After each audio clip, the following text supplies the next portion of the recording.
J'avais envie de faire connaître mon fils et son sourire en fait qu'il a toujours sur le visage. J'avais envie que les gens se rendent compte que des personnes comme ça ou des enfants à mobilité réduite sont aussi exceptionnels et sont des personnes à part entière. J'avais envie de partager un moment avec lui de 2 semaines. Dans le quotidien, j'ai pas autant de temps à lui consacrer et ça me permettait d'apprendre à le connaître, d'apprendre à vraiment le connaître.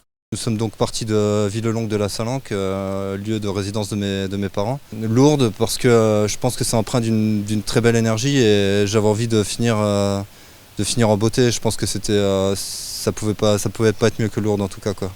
On a créé l'association Le Sourire d'Hugo pour faire connaître le handicap et montrer à quel point ce sont des petits êtres exceptionnels.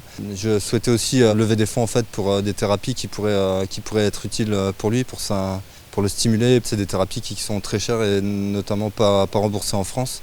Donc en fait Hugo on va parler de syndrome, c'est le syndrome de Little. À la naissance en fait certaines cellules cérébrales ont été privées d'oxygène. Du coup, une partie du cerveau et notamment juste la motricité en fait ont été impactées. Au niveau cognitif, il est très, très présent, très marrant. Il y a vraiment un échange qui est incroyable avec lui.